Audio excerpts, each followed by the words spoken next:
Hey guys, David here again. Hey John, I've been watching some of your videos, so I think it's hilarious when you do that at the beginning. Today's new thread, I'm gonna call it "When I Stop." When I say stop, continue. The idea is take 5 bands or artists that you were going to stop with at a certain point, but then something made you continue. Let me know what the album was that made you continue or the reason why. My first one is Jimi Hendrix. I love this album. I'm not a huge fan of Axis Bold as Love. I was going to stop at Band of Gypsies, which is technically the 4th thing that they did.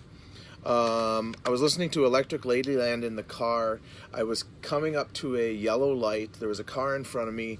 I started looking at this booklet because I thought it was live for some reason. That car then went through the green light, and had I been following him, I would have been hit by the guy who just totally blew the red light. So Jimi Hendrix saved my life. Not only that, but there's a song called Bleeding Heart on Valley of Neptune that is fantastic. Also, the Live at Berkeley album and the Miami Pop Festival, which has some great sound on it. The drums are a little louder than you would normally get with a live album, but it's really punchy and really just lots of energy. So I went from having 4 Hendrix discs to having all of this. There's a 4-disc box set in here that I got because it didn't have the box, so it was really cheap. A couple, like one of the newer posthumous studio albums. And when I went in, I decided to go all the way. That's a 2-disc set. Normally you can find it as a 1-disc set. Just tons of live stuff. Also got the Winterland box set. So Hendrix was definitely a plus. Like, yes, I was so glad that I continued after those 4 discs because there's a lot of great music on this. The next band is AC/DC, and they are the reason why this video is being shown again, or shot again, because I played a song off of one of their albums, just a sample, 24 seconds, and it got blocked, so I deleted it and started over. I was going to only go up through Back in Black. I had everything else, which had not Malcolm, Bon Scott. Had everything.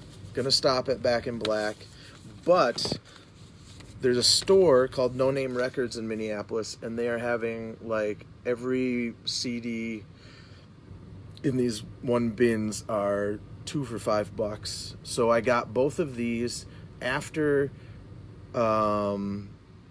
being on the fence, but Metal Mickey said Flick of the Switch is awesome, and they play hardly anything off of it because it's so hard for him to sing. And I thought, well, that's cool, and I got off the fence, got some AC/DC, then proceeded to get all the rest of these albums today. So within 24 hours, I paid for the 8 albums. I think I paid, let's see, 11, $21 or something like that. This album, Black Ice, has a song called Smash and Grab, and for fans of Paul Shortino, Rough Cut, and that Quiet Riot solo or self-titled album, he sounds like Paul Shortino especially in the spot right after the guitar solo. So give that a listen. It's going to be impossible to find on YouTube because they block everything. And then listen to the song Rock the House off of this one. I like this cover because it makes it look like their logo is blowing up. It's almost like Led Zeppelin meets AC/DC. And I let Metal Mickey hear it, and he said, oh, it's like AC/DC meets Soundgarden. I'm so pleasantly surprised with how much I am loving all of this weird later AC/DC stuff. Not even weird, just the stuff that you don't normally go to. So yeah, another great choice of a whole band set to buy. I already had this. I think I got this for like $10, 4 discs with a big booklet. That was kind of in that whole area where I was going to still get stuff. Next band is Megadeth. I was going to just stop at these two. I love the remixes on these, by the way. I don't care that he redid the vocals. Honestly, I was going to stop at those two and these two, because I do like these two also. But these are my favorite. Then I decided, no, I'll try, the rest. And these are pretty okay. This one I just really got because I like the song Trust. But you go further, and I think I forgot to grab one. This one's great because it has Chris Poland and Vinnie Colaiuta on drums and guitar, or guitar and drums. This one is okay. I just passed on a $2.95 version of Endgame. Maybe let me know if you think it's worth that. I've been kind of disappointed with later stuff, except for this one. So they're kind of like I like 25%. Not even 25, or not 25%. I like 4 of the 10 albums a lot, and then the rest are just kind of, they're pretty good, not the greatest.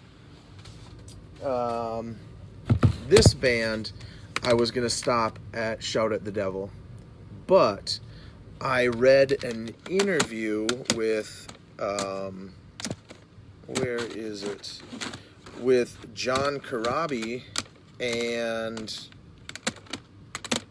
crap, I don't have every CD. I read an interview with John Corabi and decided to listen to Hooligan's Holiday and was blown away by this album.